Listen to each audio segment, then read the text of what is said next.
Hey everybody, just going to take a quick break from the show to get you styled up with Stitch Fix. Shopping's hard. It's hard. With Stitch Fix, you get a stylist, though, who understands your style, your size, your budget, and they do all the shopping for you. Wow. This is excellent. Shopping, I'm telling you, shopping and figure out your style, it's overwhelming. Let somebody help you when it comes to getting dressed. We don't know what we're doing, so we let Stitch Fix help us out. A Stitch Fix stylist there.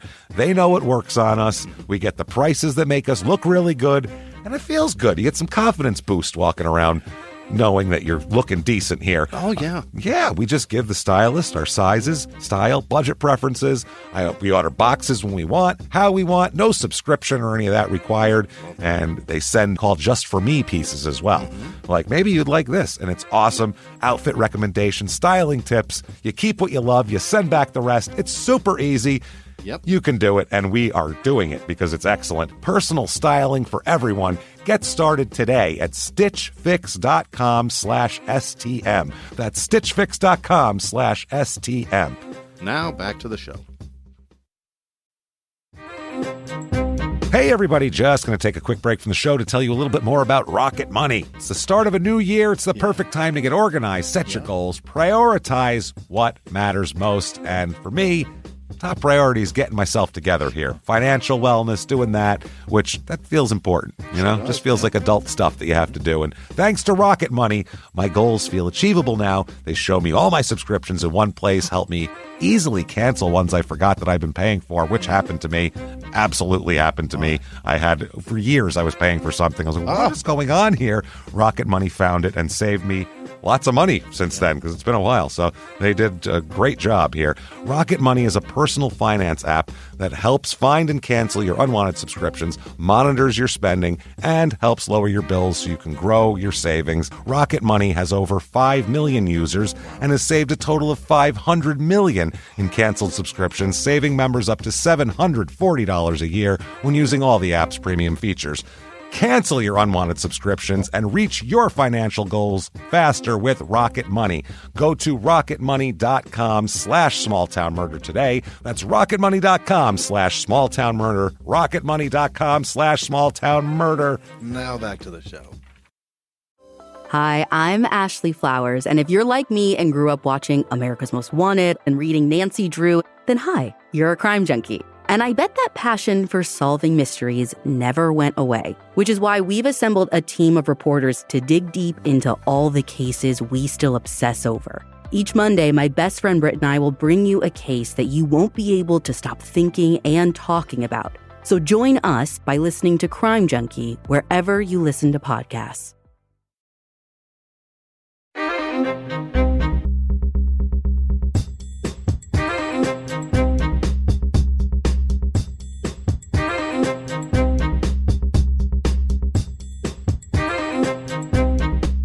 Hello, everybody, and welcome back to Small Town Murder Express. Yay and choo-choo! Oh, yay indeed, Jimmy, yay indeed. My name is James Pietragallo. I'm here with my co-host. I'm Jimmie Whisman. Thank you, folks, so much for joining us. All aboard the murder train. Let's get away from the station here because holy hell do we have a crazy story for you today, as usual. And man, this is just wild stuff. So before we get to it very quickly, just want to say shutupandgivememurder.com is where you get tickets to your live shows for the rest of the year. We are May 5th in Detroit. We are May 6th in Pittsburgh.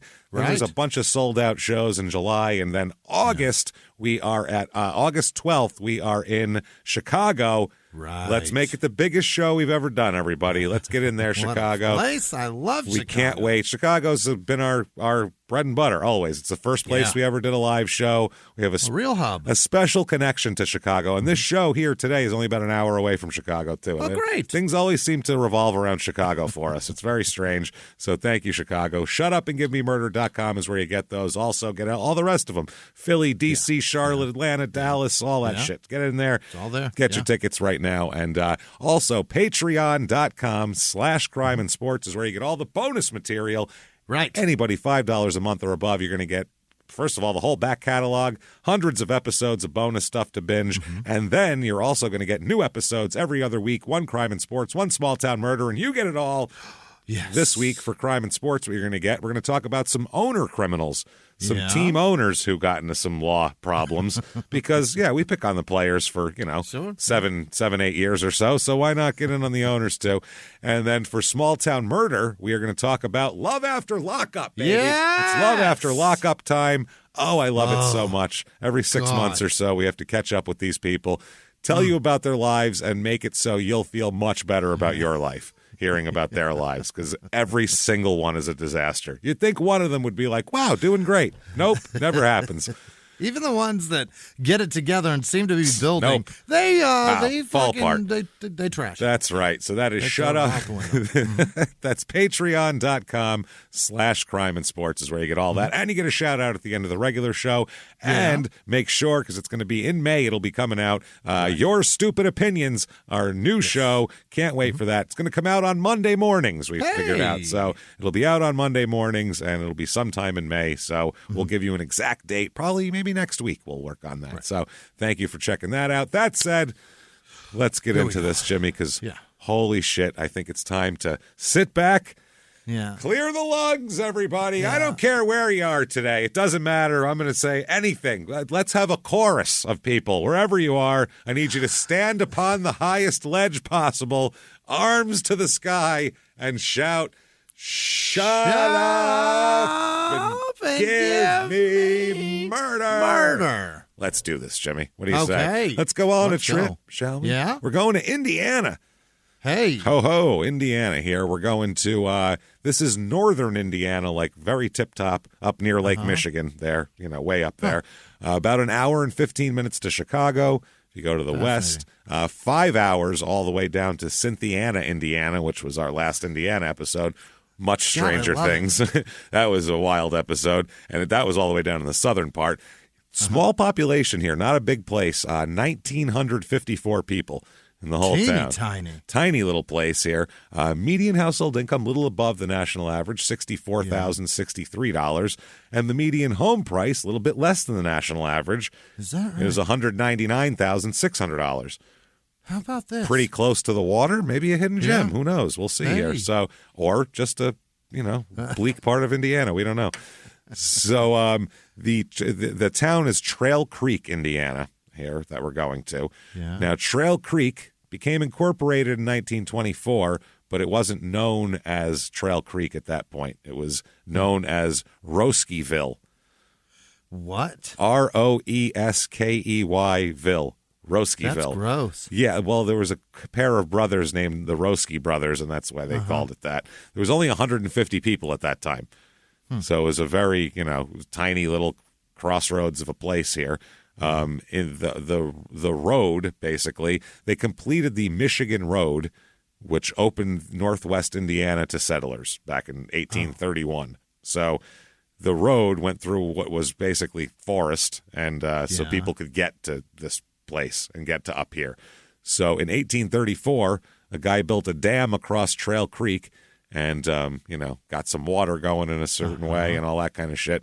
Then he built a sawmill and he sold it to some German immigrants, the Roskies. So that's how it became Roskeyville because of this. So what an ugly, gross last name. It's a tough one. It's very strong and sturdy. Roski. Sounds like Roski could, pick up like a steel beam, throw it over his shoulder and carry it to you and drop it on the ground, but maybe not the most attractive man. I see hair coming out of moles is what I see for some reason. And a protruding forehead. Probably, yes, a very Neanderthal forehead. I don't know why. Eyebrow ridge, a solid one. Strange for some reason, but yeah, they had the Roski brickyards and all that kind of shit. The site of the brick factories is now the Michigan Fish and Game Club. So, because they had them right on the lake, they had brick factories on the lake, so you could put them on a boat and sail it out. Oh, that makes sense. But now instead they have, it's by the water, so now it's like nice. So yeah, they now there's apparently a thriving industry and plant producing economical building materials. That's what it says. Plant producing. Whatever. Okay. Reviews of this town. There we go. There's a few of them here. Here's 5 stars.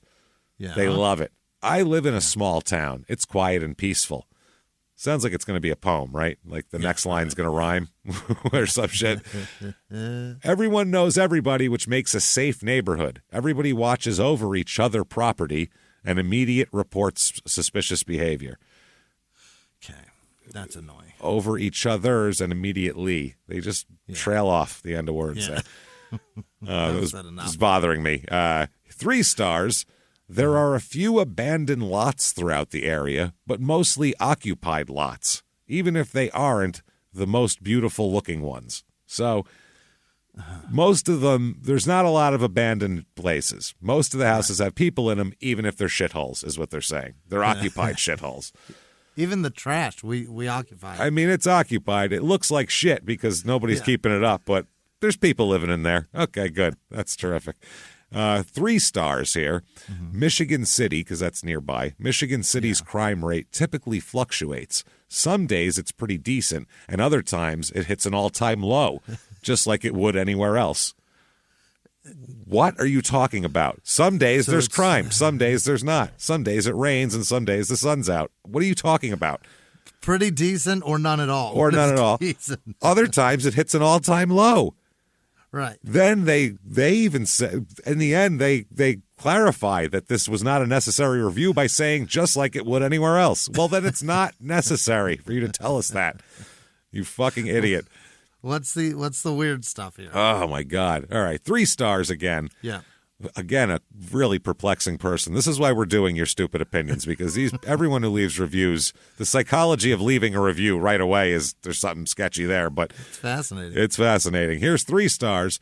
My town used to be lower on a scale of 1 to 5. However, in recent years, it has definitely improved. So now it's higher. Why not just say, town's gotten better lately? Or the roundabout way to say that. Used to be lower on a scale of 1 to 5. Let me say something really concise and totally in a confusing fashion. Okay. While there are certain areas in Michigan City that aren't all that great, my particular neighborhood is nice, quiet, and safe. Okay. I'm already annoyed with these people from this town. Yeah, okay. They're very confusing individuals. It's a very Michigan City's confusing. So things to do, the Shelf Ice Brew Fest. What the fuck is that? It's an amazing beer festival held outdoors in Indiana near the blistering cold snow-covered shores of Lake Michigan. 4 big tents with 40 local and regional craft breweries, home brewers, and surprises for this year. Fun snow stuff, fire pits, ice sculptures, food trucks, lots of fun people to have fun with. This is from the website. Right, in the blistering cold. Blistering cold. That's as cold as it gets, right? Blistering. When you got blisters from it? Let's see. A Straight Jacket, Local Hero, and A Little Crazy will be on draft at the 3rd. And is that the bands? Those are the names of the beers. Those are the beers. I thought they had bands Straight playing. Jacket beer. Oh, yeah. Okay. It'll make you crazy. Make you crazy, and Local Hero, and then A Little Crazy. Because, you know, they're made by the makers of straight. You don't quite need a Straight Jacket yet. That's the lower alcohol content. That's the 6%. The other one's like a 9%. Straight Jacket. Gotta wait in the microbrew waters with the Little Crazy. Straight Jacket will have you drooling on a metal cot at some point tonight. So the other thing is the annual Trail Creek Fun Float. Okay. It's just isn't all floating fun? I mean, it seems fun. Join the Northwest Indiana Paddling Association. That exists. Oh, they got a whole association. You never heard of the NIPA, Jimmy? You never heard of the NIPA? The NIPA's it's big. NIPA's big. And our partners, the Trail Creek Watershed Partnership for the 14th annual Trail Creek Fun Float. Starting at the Washington Park boat ramp, paddlers will exit the marina into Trail Creek and paddle upstream to Friendship Gardens. Take a break to stretch your legs, then head back out on the marina to finish your trip. Hey. That's the festival. That's it. That's it. And there's a one note. There is a parking fee to enter the park. So it does cost you money to float. So costs you money, and then you got to paddle upstream. Jesus Christ. Why don't we start there and come back here? That's what I'm saying. And we won't need as many breaks to stretch our legs. Right. Let the water do the work. Yeah. Jesus Christ, guys. What are we doing? How much paddling do we want to do here? It is the Paddling Association. I had 2 straitjackets. I'm not ready for a paddle. It's not the Floating Association. It's the Paddling Association. That's why. If it was the Northwest Indiana Floating Association, NIFA, that's a different organization, Jimmie. All right. That said, let's talk about a murder, everybody. Let's do it. Multiple murder in this case. Oh. Let's talk about a lady first. Yeah. Ladies, here's one for you. This is Hilma. Her name is Hilma. Hilma. Huh. Her last name should be Roski. Hilma Roski. Hilma Marie Witte. Witte. Witte. She goes by Marie because Hilma is a name that no one has ever used. That's a terrible name. This sounds like a fucking town in Louisiana on the swamp. That sounds, well, there's Homa. They have Homa. That's why. That's why. God damn it. Hilma sounds like a German woman born in 1904. Yeah. Like someone who's, like you would say, like my great grandma Hilma. Yeah. Like Hilma, you'd be like, I don't know. She's a giant German lady. Who knows? And she cooks and makes me eat it. Oh, man. Just constant sauerkraut. Yeah. Doesn't even go on anything. Just a plate of it. Family recipes. Just clumps of sauerkraut. You Plates eat it with your hand. That's all it does. It's right on the table. No plate. Like my grandmother would whip out the polenta and pour it on the table. And you'd be like, what are we, barbarians? Let's use a plate. What are we going to do now? Gonna scoop this up before it fucking leaks off the table. So Hilma Marie Witte is born April 20th, 1948. 420. 420 chick. Yeah. She's born in Pittsburgh. Okay. But she gets around a little bit. She ends up in Indiana by way of Florida at some point. Oh. Her family ends up in Florida. Her half-sister here, Regina, she says, quote, my birth father ran a nudist camp in Delray, Florida. Is that right? Yeah. So think about it in the 50s. We're talking. Yeah. So this is nowadays a nudist camp. Nobody gives a shit about that. In the 50s, that was aberrant behavior. Like That's what? Yeah. You were wild in the 50s if you were doing nudist shit. That was like, wow, mind blown. Marijuana cigarettes and jazz band type shit right there. I don't know what the hell these people are doing. With your tits out? With your tits out? Goddamn beatniks. Beatnik with your tits out. She said, we walked around nude all the time, but as a child, I never felt uncomfortable. That's the most uncomfortable you should be. Yeah, but if you're little kids don't give a shit. They can't wait to be nude. They're ripping their diapers off. You're like, no, put that on. I don't want to clean shit up. What are you doing? So I guess if you just never teach them shame, I guess you wouldn't have any. Never teach them clothes, yeah. I don't know, but whatever the case is here, that's how they grew up. Blue Lagoon kids felt weird about putting clothes on. That's later. what I mean. You know what I mean? Yeah. So who knows? We don't know, but that's the environment, a Florida nudist camp that these girls grew up in. So Marie is a different kind of chick anyway. So her mom is Margaret Marcy. She goes by O'Donnell. So Marcy, she's born in 1927. We'll talk about that. But we'll talk more about her mom plenty later. But Marie finds herself a husband here. Yeah. She finds herself a husband named Paul. Now, Paul Witte is his name. Paul is older than her, about 10 years older than her, 11 years older than her. He worked in the steel industry and was also a volunteer firefighter. How does he feel about clothes? Well, I think he wears them. He wears them. Yeah, he's a clothes guy. If we have clothes people and non-clothes people, he's on the clothes. He's on the clothed side of the fence. Yeah. So, but this is the thing. That's later on, because in the beginning, I feel like he wasn't so into clothes because they met at the father's nudist camp. Holy. When she was 15, Jimmie. So, oh boy, he's a 26-year-old man at a nudist camp.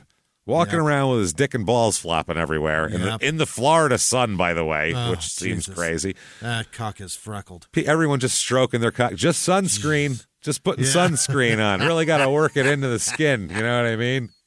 You gotta hold that banana boat up real high when people see you. My God. So, don't worry. Walking around with his 26, 27-year-old balls flopping all over the place. Yeah.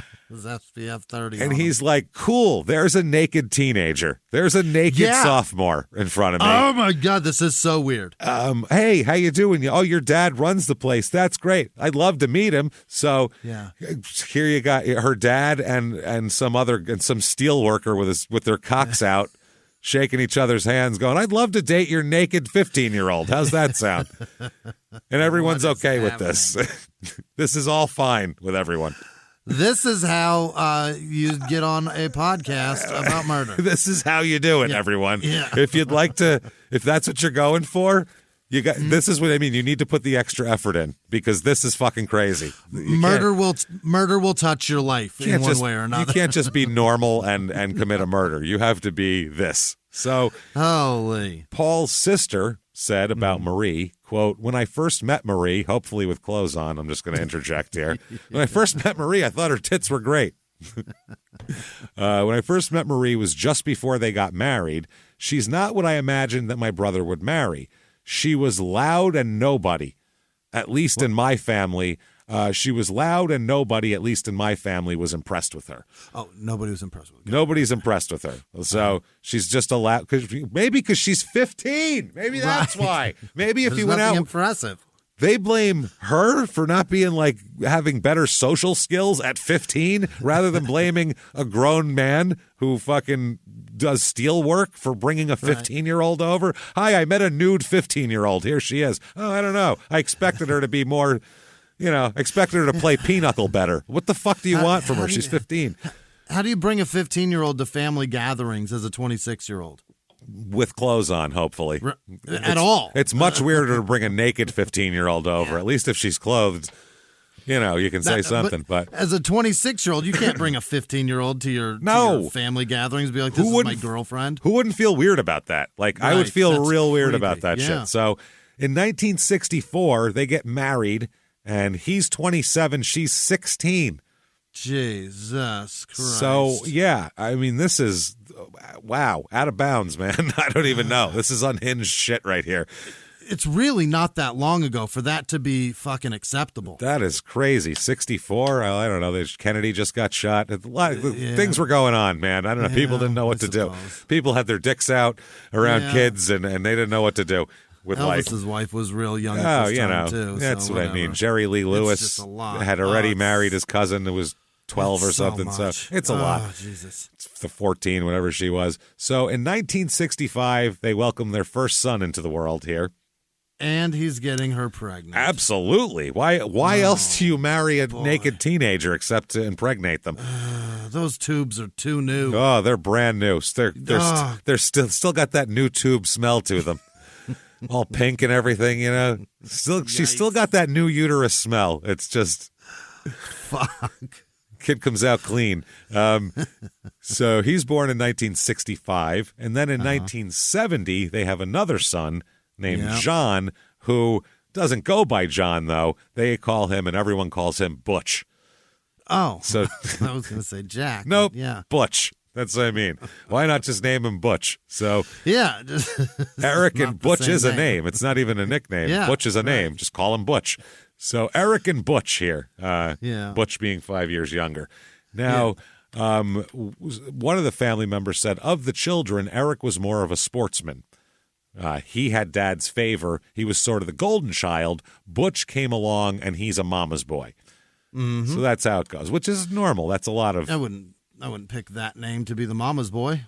Well, maybe that's why they called him Butch, just to... Yeah, it's a reverse nickname. To try to toughen him up a little. Oh, yeah, Butch. Yeah, come on. He's hanging on his mom's leg, hiding behind her. Stop crying, Butch. Yeah. Put some clothes on, Butch. Jesus Christ. That's a sentence you never said to a guy named Butch. Stop crying. Stop crying and let go of your mommy's dress, Butch. You don't hear that a lot, really. It's mostly bitch. It's more like, come on, Butch, yard time. That's what you hear, Mort. Yard time. Let's go. Let's go, Butch. Wreck time. After you hear clang of a nightstick across bars. Lights out, Butch. So now they are apparently at different parenting styles here. The Butch and Eric described their father as being a very strict authoritarian. Okay. Which, when his penis is out, you're going to listen. That's all I'm going to say. If he's nude, you're listening. So now they said Eric said he had a lot of good memories of his dad, but at the same time, Paul would also beat the shit out of him if he made any little mistake. Really? Which also kind of was what people did back then. there's a limit of, a smack or a hit on the ass that was acceptable back then as far as, not an all-out beating, but right. There's a child abuse was mild. Child abuse was grain of salt. There's strict authoritarian and fucking child abuse. And he would beat the kid up if he did anything wrong, which was an issue. Paul would work. He'd do the steel work and the and volunteer firefight. Sure. And Marie was a homemaker. She stayed home with the kids. 2 little boys. You got to keep an eye on them. So. Yeah. According to the family here, throughout the 70s, they all complained that she, quote, kept a messy house. Not a good housekeeper, which with 2 little boys, too, it is difficult because they will make a mess. House. They will make messes, yeah. So they said that later on, though, after Marie's father died, Marcy, her mom, moved in with them in the late 70s, and so that she kept the house clean. Like at that point, point, he didn't even mind Paul because he was like, "Holy shit! I come home, fucking house is clean. Wow, yeah, stay as long as you like." He was earn your keep, Marcy. He was thrilled with it. He's like, "This is terrific." But Marie not so thrilled with Paul. No, Marie keeps making comments to her family, especially her mom, on a daily basis of her desire to be away from Paul. She'd like to leave here. He had been physically abusive to her and both sons. So they're like, he's kind of beating the shit out of all of us. But she told her mom that she thought any kind of property settlement in a divorce where she'd basically be fucked. She'd have nothing. Yeah. She'd have nowhere to go. And then financial problems arise as well, which adds tension to a good relationship. Never mind one where someone wants out of it on a daily basis. So you're punching me in a house we can't even afford. This is crazy. Yeah, you need to. You got to mortgage your punches better, is what it is. Yeah, you want to slap someone around, you at least got to pay the bills, and then still don't slap anyone around. But you can't punch me in the dark because they shut the lights off. Yeah. That's not cool at all. Maybe that's her strategy. You make it dark so he can't see anyone to abuse them. I don't know. That's adding injury to insult. This is crazy, man. This sucks. So by summer of 1981, it really comes to a head as Marie and Paul took out a loan to buy some furniture. Okay, they took out a loan. Now, Marie used the furniture money for, quote, other purposes. Oh. Don't know what those other purposes are, but if you borrow money to buy furniture from take out a loan from a bank to buy furniture and don't buy furniture, the other person's going to be real pissed. That's like junkie behavior. So Paul was really fucking mad, and he was pissed at the furniture place saying, Marie, call them. When the fuck is the furniture going to be delivered? He thought she bought the furniture, and she told him, yeah, Paul, I bought the furniture. I don't know where it is. I'll call tomorrow. Don't worry.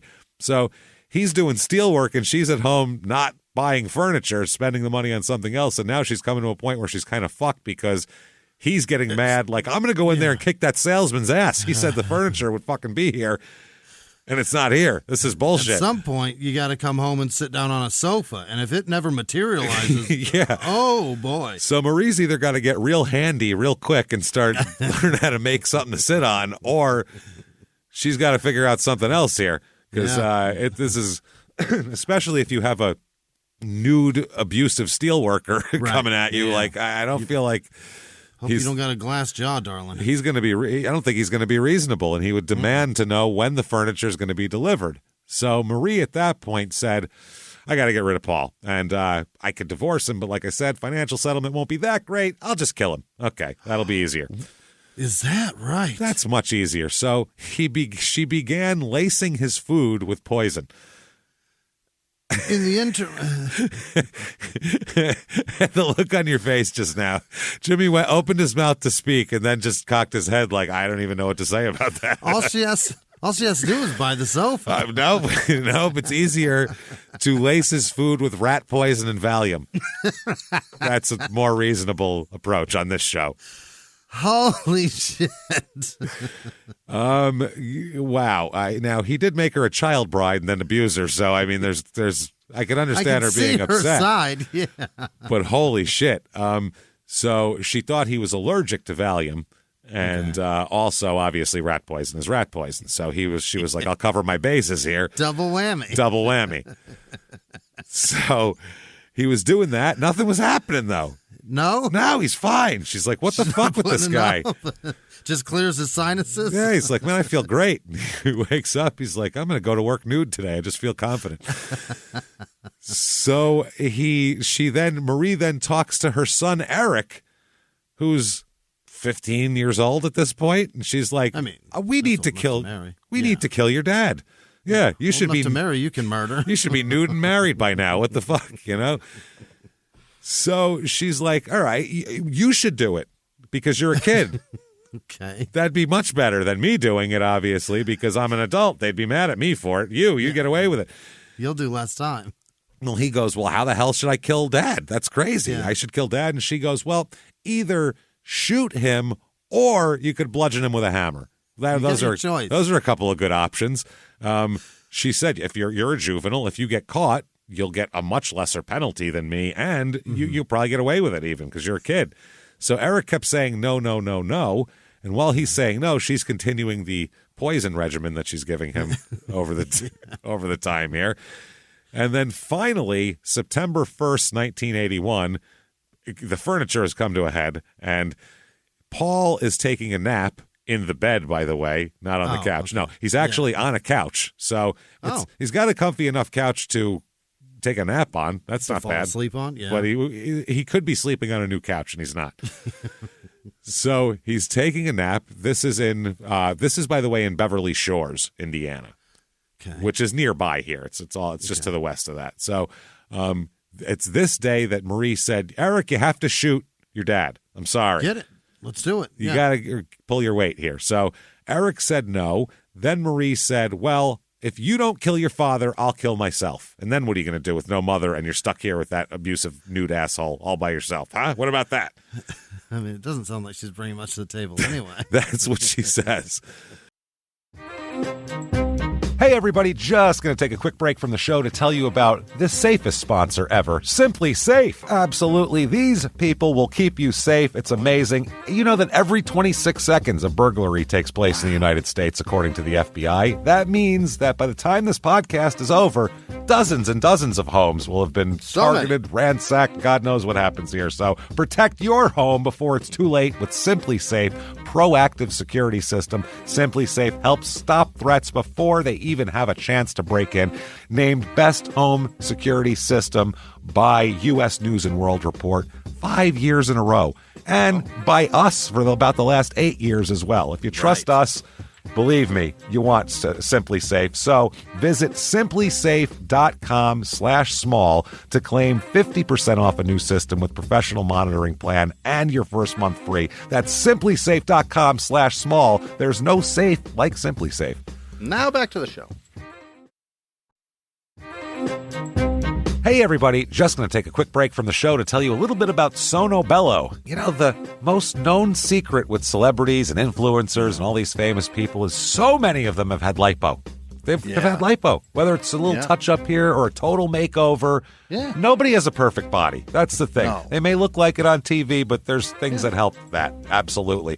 Lipo now has changed, and Sono Bello's been at the forefront with using LAL technology and getting those beautiful and natural outcomes for each person. Looking real natural. Our friends at Sono Bello are offering their best deal. You're now included in their winter savings event, but appointments are limited, so please get on this. Sono Bello doctors are masters in micro laser fat removal, a brilliant technique that removes stubborn fat permanently wherever your problem areas are. Tummy, love handles, thighs, arms, it's gone in one comfortable visit. Eating healthy and workouts are great. Keep doing that, but if you want to lose that stubborn fat in one visit, check out Sono Bello. Save big during their winter savings event. Schedule your free consultation now at sonobello.com/smalltownmurder. That's sonobello.com/smalltownmurder. Now back to the show. So Eric's like, well, I don't want you to kill yourself. And then she said, well, I'm leaving the house and I will not return until you kill your father. So you're motherless no matter what until you kill your father. That's what she says. Thanks, Mom. Bye. So she leaves the house. Says, I'll be back when he's dead. Mm-hmm. So she later on called Eric and said, "Did you shoot your father yet? Like, did you take out the garbage? Did you shoot your father yet? Did you mow the lawn? Did you do your chore? Yeah, mow the lawn, clean your room, shoot your father. What the fuck? How many times do I have to tell you?" Grandma's cleaned the whole house. Yeah, he said, "I can't do it. I can't kill my father. I don't want to shoot him." And she said, "I'm not coming home unless he's dead." So later on that day, the Beverly Shores Police Department get a frantic call from Marie, saying that she arrived home to find her husband dead from a gunshot wound. Oh, he did it. My God. Yeah. The detective said Paul had apparently been asleep on the couch, his old couch, when he was shot in the head. The officers arrived on the scene and found that it's a big old hole because he was shot with a .357 Magnum at close range. That is a big gun to fucking close range into somebody's head. So they find out the shooter is 15-year-old Eric. And they're like, "What the fuck?" And he said, "I tripped on the carpet and it went off." What? That's what he said. That's I tripped on the rug and I almost fell and I squeezed and I accidentally. You know how they say don't run with scissors? Also don't walk with a gun. It's way worse with a .357. That's So, and the police detective said it wasn't a well-kept house at all by any stretch of the imagination. It wasn't impossible for what he said to have happened, someone tripping, so we keep an open mind. Okay. I mean, he said it's a mess. I could see tripping in here. So now Butch, John at the time, and, of course, Marcy, who was also in the house, who lives there, they said they didn't see anything. They just heard a gunshot. They heard it. They didn't know anything. The cops said the angle of the gunshot didn't look accidental. Just the angle of it looked real on purpose, they said. It was a down shot. Yeah, so they tried to speak with Eric, and his mother said she wanted a lawyer. "You're not speaking to my son unless he has a lawyer present." He later spoke with detectives in the presence of both Marie and a lawyer. So between the two of them, he's not going to get to answer much here. He repeated the story. He found the gun in his home and brought it to his father to ask about the safety mechanism. Okay. His father was asleep on the couch. As he approached him, he tripped on the rug. The gun went off. He's horrified. He feels terrible.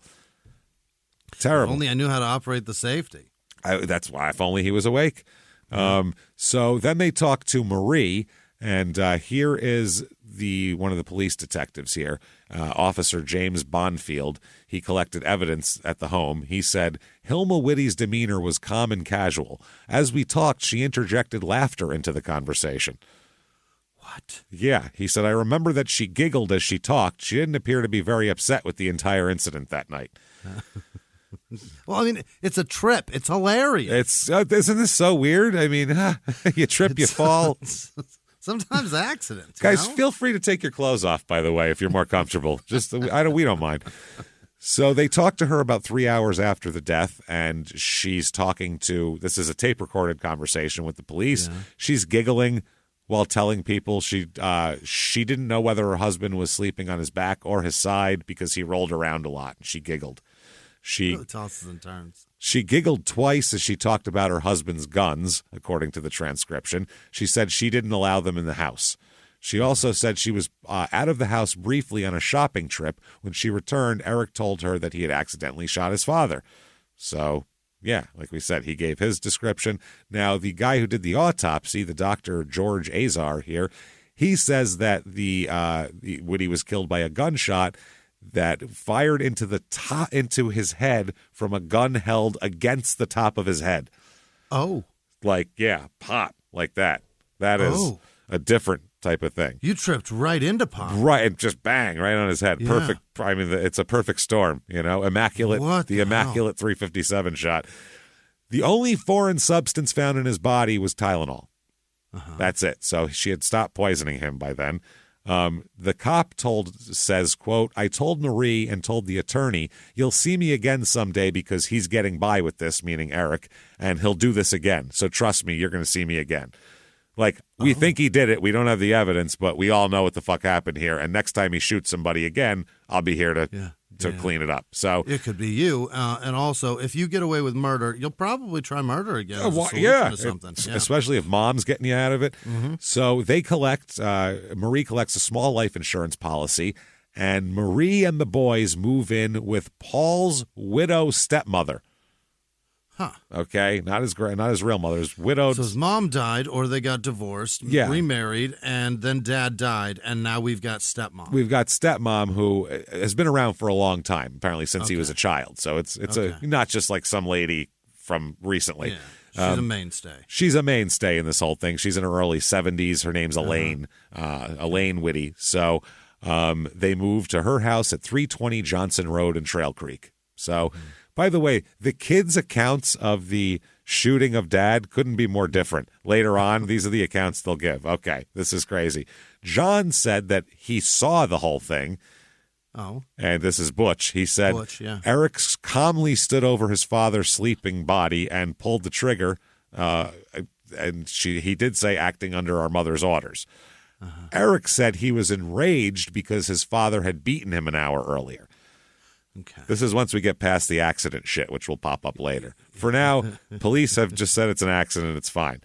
So John said he saw Eric do it. That's what Butch said. Eric said Butch could not have seen it because he was locked in a bedroom in another part of the house when it happened. Eric said he does not remember the exact moment he pulled the trigger, but he remembers standing over his father's body, aiming the gun and cocking it. The next thing he remembers is the flash of the gun and his father's body jerking into the air, he said. Jerking into the air. Eric said he laid down the gun and ran out of the house. Now, Butch said that he was the one who had been beaten that night, not Eric. Oh. He said Paul got mad at him for letting his pet bat get loose in the house. What is it with weird flying fucking pets that on this show? What is going on? What's happening? Touches your life when your pet has wings. What is going on with this? Nude people and bats? This is fucking crazy.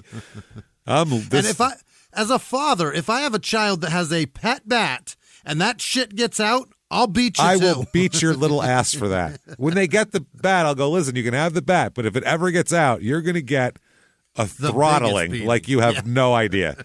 Like, steal yourself for it now. I will kick your little ass. So, now, Eric says that John didn't have a pet bat, even though John said he had a pet bat and it got out and he got beat for it. Eric said he didn't even have a pet bat. I don't know what's happening. Eric said that Paul's anger that night had to do with a dog. Paul raised teams of sled dogs. This gets weirder by the minute. Sled dogs in Indiana. Sled dogs in Indiana. He became angry because Eric hadn't adequately trained one of the dogs, so he beat him. That's Eric's story. So it's either a pet bat or not a trained dog. I don't know what's going on. So they move in with Elaine. Okay. Now, over the next 3 years, they live with Elaine, and everything seems to be going well on the surface. Elaine and Marie get along. After high school, Eric joins the Navy. His father had been in the Navy as well, so he's going to go into the Navy. On the surface, everything's great. Yeah. In reality, Marie is discussing with her sons various ways in which they might kill Elaine. Let's kill Elaine. What do you say? Come on, kids. We need Elaine to go away now. You know what? That really brought our family closer together, our last murder. Let's do another. Yeah. And she reminds me of Paul, so let's get rid of this. What the hell? This is like, she's like the Manson family, this fucking lady. Truly. So she often, by the way, over these 3 years, she often forged Elaine's signature on Social Security checks and cashed them. So they discussed poisoning, strangling. We could strangle her. The poisoning worked well. An older lady, they might just think she had a heart attack. They're thinking, so maybe we poison her. We could strangle her. That's a possibility. Make it look like a break-in. We could just, obvious. You know what we could do? We could, what's that? Literally, this is one of the solutions. We could push her out of a window and say she fell out. It's true. She just fell out of push her out of a window? What the fuck kind of a murder plot is that? He said we could shoot her too. You never know, right? So shouldering her from the second story. That's all. Just I think bump that's her out. Break her hip. Something will happen. On several occasions, Marie put poison in her food and drink as well, and went like, and nothing happened. She was a terrible poisoner, not good at it at all. She doesn't know how much it takes. No.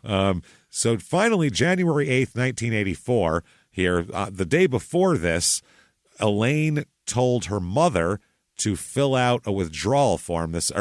Marie told her mother, Marcy, to fill out a withdrawal form to remove $6,000 from Elaine Whitty's bank account. We're going to steal $6,000 from her. Morning of January 8th, 1984, Marie wakes Butch up, who's 15 years old at this time, and says, you got to go kill your grandma today. Go kill grandma. Yeah. Okay, wake up. It's time to kill grandma. And he's like, I don't want to kill grandma. I'm tired. And she's like, no, you have to kill grandma. He's 15 now? He's 15 now, Butch. Wasn't he 15 when he killed his dad? That was Eric. This is Butch. Oh. Eric's in the Navy.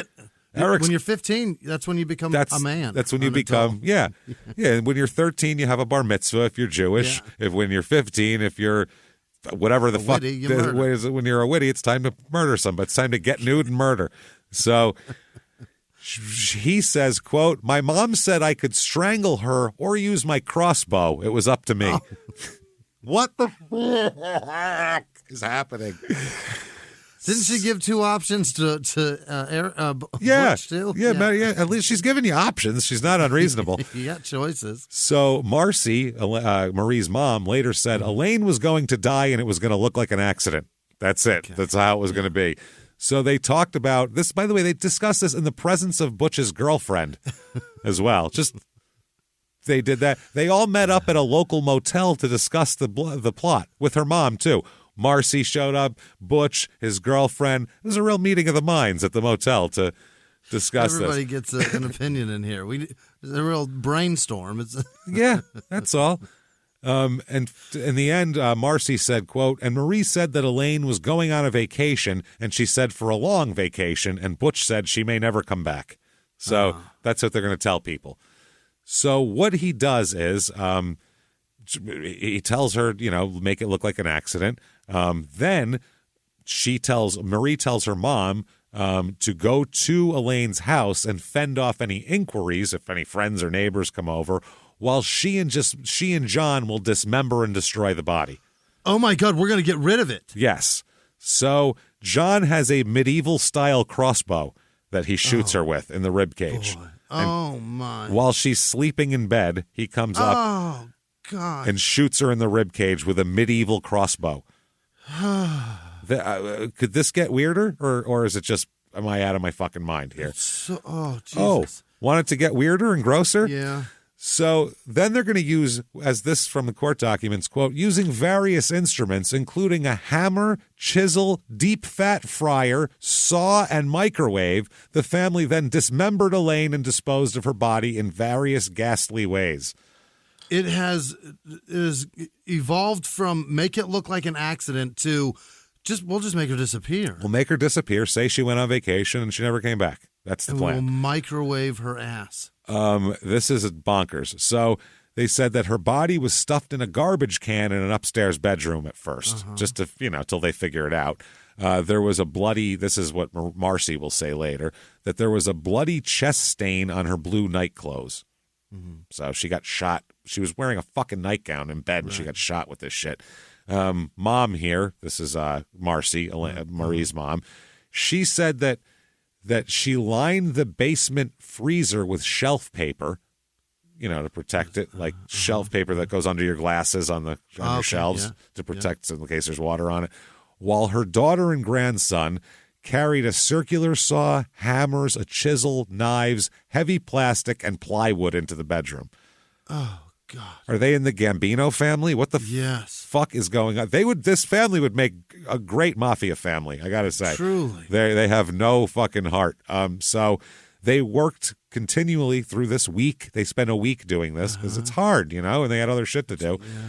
Now, everybody at the family would stay at a hotel while she would stay home and work on this, okay? Marcy would later say, I saw them carrying bags down to the freezer. Bloody towels, rugs, bloody tools. They cut her up with knives and a chainsaw, used a trash compactor and garbage disposal to destroy some of the meaty parts, basically, that they had no bones and shit. They also used acid to dissolve some of her bones. Oh, boy. This is crazy. 70-something-year-old woman. 74 at this point in time. Oh, boy. And Marcy will say this quote, and here we go again, Jimmy. It never fails us. Yeah. Never fails us. Quote, Marie's contention right along was that if there was no body, no evidence, there could be what, Jimmy? No crime. No body, no crime. Why does it keep happening? Hey. Because people are fucking stupid on this show. That's why. Murderers are stupid. To say, I could do this, I'll get away with it. That's stupid. Nobody, no crime. Gonna shoot my husband while he is nude. Hey, nobody, no crime. I'll shoot his stepmom, too. And then I'm gonna shoot his stepmama, too. Hey, ho. What the fuck? Christ. Nobody, no crime. They can just... What the fuck, man? I'm beside myself right now. I don't know what to say. The amount of work that this is taking, too, it's crazy. Is out of control. So whatever they had left of her after the acid and the garbage disposal and all of that shit, they stored in garbage bags in a freezer. Okay. So over the next 4 months... Gruesome. She tries to figure out ways to get rid of this. She asks her friends, hey, can you get rid of a body part? Like, if I give you a bag of meat, can you just bury it deep into your, woods or something? And literally, she's asking people this. She's like Andy Dufresne sprinkling a handful of dirt in the yard. A little bit here, a little bit there. This is crazy. She's going to tuck a little bit of stepmom in her girdle and just go shake her out at the park. That's right. So... Eric, who's in the Navy, enlists his Navy friend to help him. What the Let's bring as many people into this conspiracy as humanly possible. Tell everybody except the cops. So they bring Douglas Menkel into this mix here. He's 21 at the time. He's Eric's Navy buddy. Him and Eric travel to Indiana, and then on the way back to San Diego where they're stationed, they're going to get rid of the body parts. That's the plan. We can throw some out the window here, a little out the window there. They picked up a cooler filled with body parts. Oh, God. And dropped them off along the way back to California. Hey, come back with me to Indiana. How come? I can meet my family. You know what? Also, we're going to dispose of my grandmother's body parts along the way. What do you say? We'll drive back. Grab the other end of this Coleman and throw it in the bag. As if that's not a hell drive enough without having to dispose of body parts. So they did this shit. It contained the ice chest. Menkel will later say the ice chest contained various black garbage bags. He'll later be asked if he noticed anything unusual about the bags, and he said, quote, yes, it had a lot of white worms on it and some small flying black bugs. Oh, Jesus, gross. Maggots and fucking flies from the maggots. So they've developed into flies. That's how long this has been going on. That's a guy that's in the Navy. He's in the Navy. Saying white worms and black flying bugs. Let's hope he's not in charge of. He's mopping. Let's hope a lot of things. Let's hope he's not in the computer systems or doing anything with GPS or coordinates or missiles or anything like that. So that man took an igloo full of flies and maggots and threw them out along the way. Drove around the country with it. Over 2,500 miles or so, sprinkled a lane along the way. So. May 1984, 4 months, 5 months have gone by now. Finally, Elaine's neighbors are tired of, they've asked where she is. Oh, she's on vacation. Yeah. We don't know when she'll be back. So in May of 84, one of her neighbors contacts the police department. And the police said, quote, the neighbor indicated he had seen Elaine out in the yard tending to her flowers, but now he hadn't seen her for a period of months. So the police perform a welfare check. Marie answers the door. Hi, how you doing? Oh, Maria, she went on a long vacation. She's been her whole life waiting for this vacation, and she's traveling. She waited for her 70s to really see the world. Well, she can do it now, so she's ready to do it. The cop said she said Elaine was traveling, that she was visiting Marie's son, who was in the Navy, and that she didn't know when she'd be coming back. So she told a morbid truth there. Yikes. Oh, yeah. So holidays, birthdays, all sorts of times pass when you would normally see her. Yeah. Police inquire every once in a while, hey, Elaine home yet? And Marie would go, nope, not home yet. Huh. Sorry. That's it. So local police finally contact the state police and go, maybe you can press something here. Yeah. And the one cop who was involved in the state police was the same detective who talked to them about Dad. Uh-huh. And he recognized the name, and he said, hold on a second here. Someone got shot while they were sleeping in Marie Whitty's house? I don't like that at all. So they ran Elaine's VIN numbers on her car and learned that Marie had recently sold Elaine's car. Oh. Yeah, she sold it. Phone records showed no long-distance calls coming in or out of Elaine's home also. So she's not checking in. Not going anywhere. And then they said, quote, bank accounts showed large withdrawals in the period of time from the beginning of January when she disappeared up until May or June of 84. She had Social Security checks that were coming in on a monthly basis, and they were still being cashed locally.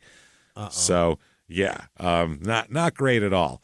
So they said that altogether, Marie took in Social Security checks more than $11,000 from 2 savings accounts and a checking account, and also stole some of her furniture as well. Wow. Now, when people start demanding to know where she is, Marie just takes off, grabs Butch, throws him in the car, and moves to California, where Eric is. Eric goes AWOL from the Navy to try to figure this out, which I had a friend who started half his stories with, so I was AWOL from the Navy, right? And you'd go, this is going to be a good story. You know what I mean? You know it's going to be fun if we start out. I was already a criminal. Yeah. So I'm AWOL from the Navy, and he was from Philly. He was hilarious, this guy. I'm AWOL from the Navy. And he cracked me up. So that's not great. So the cops are trying to contact Marie, but then they learn that she took off with Butch, and they're like, okay. But Marcy's left behind, so they pressure Marcy. They really put the fucking screws to Marcy. Finally, Marcy cracks and says, Elaine's dead, okay, fine. So the cop said, quote, Marie's mother said that she had been told that Butch had accidentally shot and killed Elaine with a crossbow. So Marcy then tells the detectives that they're like, well, then where is she then? And they said, well, Marcy said, well, Marie and Butch dismembered her and disposed of her. And they're like, okay, this is more than an accident. Right. They go to California to interview Eric. Eric is confronted with his grandmother's confession, and he said, okay, fine, my mom told me that Butch killed my grandmother. Fine. Oh, God damn it. The cop said Marie told him it was an accident and she needed help. Eric said he told her to freeze the body until he could come home. Freeze her. I'll help you get rid of it. Turn her to ice. I'll take care of it. So November 7th, 84, finally, after 11 months, Marie and Butch are finally arrested in Chula Vista, California, after she cashed one of Elaine's Social Security checks. They were preparing to go to Mexico. They had all their shit. Really? They were going to Mexico. They were on their way out of the country. That's how they were caught. And, Marie, Eric, and Butch are charged with forgery at first. Yeah. Marie refuses to cooperate. Butch is 15. He gives a full confession. Everything, yeah. I'm dumb. Also made a statement concerning Paul's death as well, because it's not, he says my brother killed my father because my mother told him to, by the way, also. They said that they were asking him about the whereabouts of his grandmother, and the cop said John Whitty just blurted it all out. He said, quote, he wanted to get it off his chest and he did it voluntarily. He indicated that he had to tell someone that he could not sleep and he wanted to get it out. You know. Oh, yeah, but that hurts. Yeah. He's a child with a conscience, maybe. Right. That's all. Who shot his grandmother with a crossbow. It's going to be easy to spill that. I don't want to wear that forever. And he said, my mother was cashing her checks and she thought that she would get caught and get kicked out. So she told me we had to kill her and we tried to poison her and that didn't work. And so he said, Mom said I could use my crossbow. I could strangle her. I mean, and the cops are like, holy shit, hair blowing back on their heads there. They said, the one cop said he wanted to talk about the murder of his dad. He gave us a story about Eric that Marie had also manipulated Eric into killing Paul and that it wasn't an accident. Marie said that he had to kill his dad, or he had to kill his dad because she was suffering abuse by him. Also, he was threatening divorce, and if they went through a divorce, they'd be out in the street. Yeah. Also, she spent the money for the Thomasville, and now he's going to be mad. Yeah. So then, exactly, that's the other problem. So then Eric admits it's true when police confront him with all of this. And that's when they just have the conflicting stories of, was it over a dog, a bat, who got hit, who didn't, but either way, intentional. So They process Eric through the system here, and also Marcy makes a statement saying, yes, I also knew about Paul's death and all that kind of shit, so that helps that a lot, and it's a lot. So they return them to Indiana, and obviously after, by the way, the Social Security shit's federal. So yeah, that's federal fraud. They're being charged in San Diego and federally with all that shit, and then all the murder in Indiana. Oh boy. So before she gets back, the police said, when Hilma Marie gets back here, we plan to charge her with murder and attempted murder in conjunction with the death of Elaine, and we will also charge Eric with conspiracy to commit murder, again in the death of Elaine, even though John was the one that pulled the trigger. Yeah. So they said they're also, they plan to charge Marcy with attempted murder in Paul's deal, too. So they are returned to Indiana from San Diego. They're being held without bond. Eric's being held on $1 million bond. Good Lord. She's arraigned on account of murder and account of attempted murder. Marie is. No plea entered yet. They end up giving her a bond. Oh? She's not held without bond. A surety bond of $200,000 was set for her, which means she has to raise $20,000 or show proof of cash or property worth $200,000 before she can get bonded out. The prosecution didn't fight it out of concern that the defense would request a hearing on the evidence, and that would involve questioning all 45 witnesses that they lined up and basically giving away their whole case before they make it. So they were like, fine, let them do it, because they didn't think she could raise the money anyway. Like, she doesn't have this fucking money. The only way she had money was stealing. So, and murdering people and getting yeah, life insurance. So Eric is charged with conspiracy to commit murder in the death of Elaine, and he pleads guilty to that.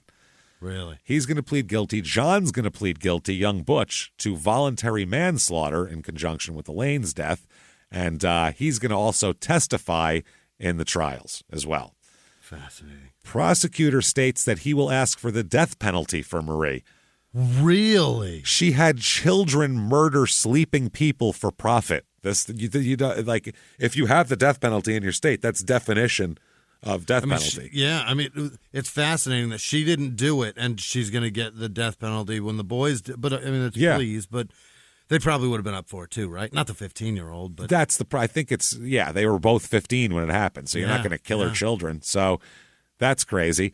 There's a big thing about a media blackout. The prosecution wants no media ever in the court at all, and the media ends up winning that battle here. Now, during the trial for Elaine, jurors in here are going to hear they're going to hear all about Paul's murder because she pleads guilty to that. Really? Marie pleads guilty in Paul's death. Mm-hmm. She's fucked in that one, so she pleads guilty. The other one's much more gruesome. It is, and that's the one she thinks she can get away with because she said there's no evidence tying her to it. Okay. So that's very interesting. They're going to bring in the information about Paul, and they're saying that the two deaths are too similar to be coincidental. Right. She had a 15-year-old son murder someone while they were sleeping. That's twice. Jesus. So the judge agreed and allowed testimony about Paul's murder to be let in because they were so, too much. Close. Too much the same. Yeah. She's convicted of forgery by the U.S. District Court in San Diego before she was returned, so she's got that hanging over her head. Throughout the 3-week-long trial, she maintained, through her defense attorney, she had nothing to do with the slaying itself. They said it was planned out and carried out by her son, as well as her two sons did it, and even her own mother. It was a triangle of bad people that were set up against her. And now they're all blaming her, because she's mom. So her mom, Marcy, gets on the stand and details the dismembering process, which is a terrible thing for Marie. The cross-examination isn't about that, about the dismemberment, but all about Marie's mom and how she's a drunk. That's all it is. She repeatedly was asked whether her admitted drinking bouts affected her memory surrounding the events of that night. And she said that she did remain, quote, loaded much of the time in the weeks that followed the slaying.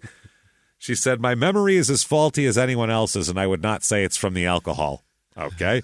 You remember dismemberments, though, I feel like, especially if it's your first, right? You don't know how loaded I was. Yeah. So she's found guilty, by the way, of killing Elaine, obviously. Her sons and mother are all testifying against her. Not good. She has nothing to stand on. Nope. So during the sentencing, here's the closings here. The prosecutor says, quote, "We're talking about a cold, calculating, vicious conjuring of a plan and waiting until this senior citizen was at her weakest moment, lying in her bed. She, meaning Marie, has not repented. She has no remorse, and she has shown no remorse." And they're asking for the maximum sentence. I guess the death penalty isn't flying here because she didn't actually do it. So the maximum is 110 years in prison is what they're going for. Fuck. May as well be death. Yep. The defense in their closing said, well, they were way more lenient with the other people involved in the crime, so Marie should be lenient also. They said that, they got plea agreements and all this. So the sentencing comes around. Okay. For her, this is all at once, I'll give you. For her forgery federal shit, 10 years in federal prison for that. Okay. Now, then she will serve you, ma'am, may fuck off, 90 years for the murder of Elaine. Okay. 90 years to be served consecutively with 50 years for Paul's murder.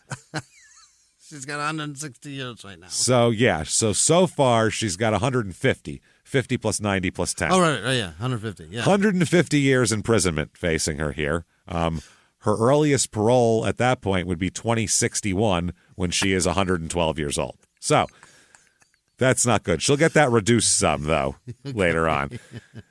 The defense attorney said, "We're obviously disappointed in the verdict, but we have no animosity for anyone. We did the best we could." They said, "Will you appeal?" We did the best we could. I mean, it just... They had both her kids and her mom was testifying against her. It looks bad. It just looks bad. We swung back. We really did. But, man, it didn't work. They said, "Will you appeal?" He goes, "We probably will." Like, I mean... We'll find some horse shit. Yeah, and his partner in the trial, the other defense attorney said, he said, quote, "We had a good jury. It just, I don't know, it didn't work out. Just not our day. It was the jury we wanted. Sometimes you practice all week, and then game day you go out there, you throw an interception. It happens. They were hungry. They wanted it more. Got to be ready next week, any given Sunday. You know what I'm saying? So the prosecutor said he was elated with the jury's decision and he was going to ask for the maximum sentence and got it, and he wants it all to run consecutively, and he's so happy that it will. So the rest of these people sentencing, Marcy, mom here, she'll serve concurrent sentences of 5 years for assisting a criminal in the Elaine's death and 6 years on the same count in Paul's death. So she could get out in 3 years or less. Yeah. Okay. Menkel, the Navy friend, who drove from Indiana to fucking California, tossing grandma out. Being the most disgusting Johnny Appleseed in the history of the world. Yeah. Johnny Maggot Seed over here. He got a plea bargain, and he got a sentence of time served in the county jail while waiting to testify against Marie. They said, with your testimony, we'll give you time served, since he handled body parts. You came in well after the fact, though. You are a psychopath, and we're concerned about that. We're going to keep an eye on you. You're probably going to get discharged. Think we're going to kick you out of the Navy, probably. But So Eric will serve a 4-year federal sentence for assisting in the Social Security scam. That will run concurrently with 5 years he receives in LaPorte County in the aftermath of Elaine's death, and then 20 years for killing his father. Oh, he's in a lot of trouble. But he could be out in 10, apparently. Okay. Now, John got 20 years for voluntary manslaughter. He could be paroled in 8 or 9 years because of good time awards during his stay in the jail and his youth and all that shit. So, holy. Yes. So this is a fucking mess. By the way, Menkel served 422 days in jail while awaiting to testify. So he did do over a year in jail. A year and 7 days. Yeah. That's a year, almost a year and a half. Almost 2 years. 2 months. Yeah. That's something. A year and change anyway. So Eric is also going to he's got a lot of problems here. He's obviously he did a voluntary manslaughter for his dad. Yeah. He's in there. Elaine's estate, by the way, gets assigned to a local attorney to figure out here. Yeah. It's appraised to be worth $60,000, her house, but it was sold at auction for $26,750. Oh, my God. And they did that, and then also the sale of personal property, including a Sears upright freezer, jewelry, a hutch, and a lawnmower, netted another $837.68. A lawnmower. $60,000 and $800 in property. Yep. Then they deducted some fees for delinquent property taxes and damage done during a police search and all this type of shit. And then all the money in the end, $16,625.24 from everything was given to the school fund, the state school fund.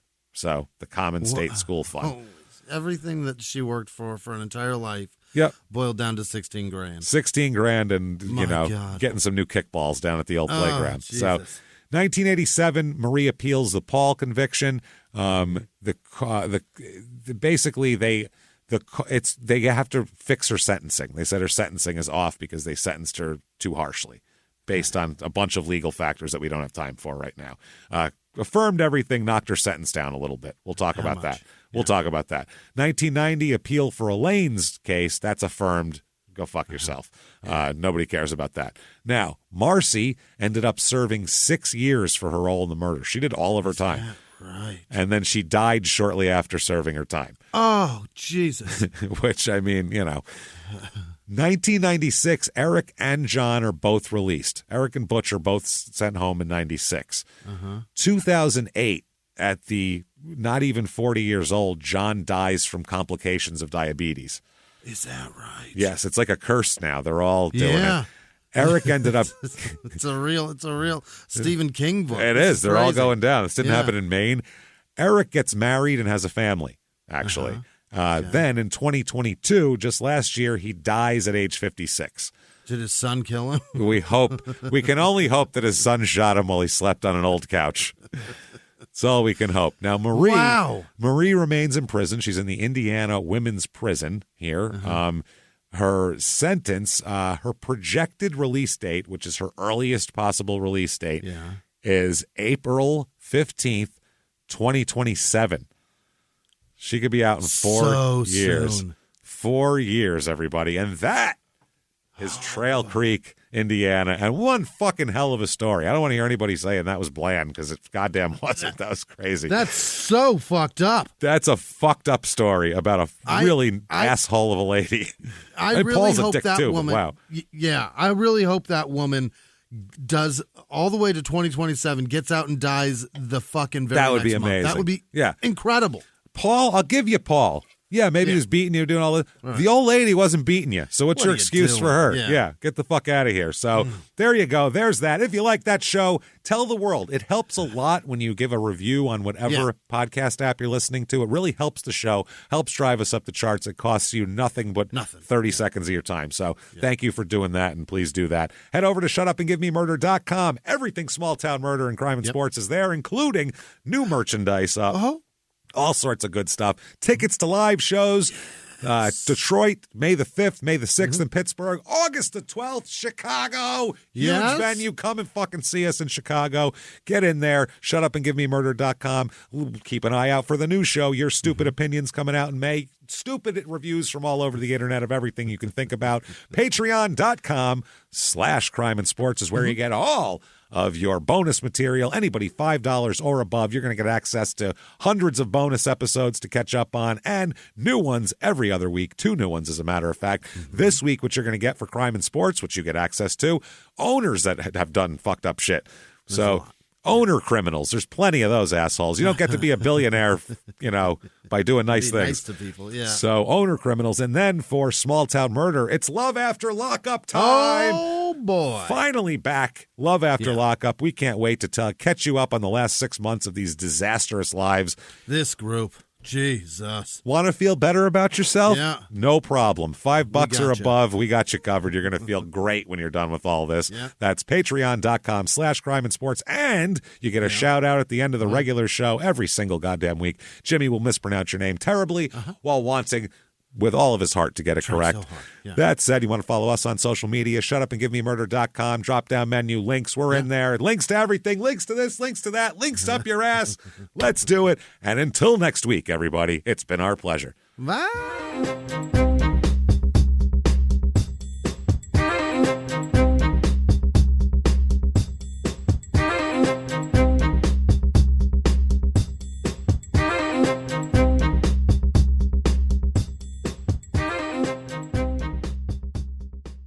If you like Small Town Murder, you can listen early and ad-free now by joining Wondery Plus in the Wondery app or on Apple Podcasts. Prime members can listen early and ad-free on Amazon Music. Before you go, tell us about yourself by filling out a short survey at Wondery.com/survey. It takes one guy out there to say, who's that Kyle who thinks he can just get on a microphone on a podcast and start publicizing this? From iHeart Podcasts and Tenderfoot TV comes a new true crime podcast, Crook County. I got recruited into the mob when I was 17 years old. Meet Kenny, an enforcer for the legendary Chicago outfit. And that was my mission, to snuff the life out of this guy. He lived a secret double life as a firefighter-paramedic for the Chicago Fire Department. I had a wife and I had 2 children. Nobody knew anything. People are dying. Is he doing this every night? Torn between two worlds. I'm covering up murders that these cops are doing. He was a freaking crazy man. We don't know who he is, really. He is my father, and I had no idea about any of this until now. Welcome to Crook County. Available now. Listen for free on the iHeartRadio app, Apple Podcasts, or wherever you get your podcasts.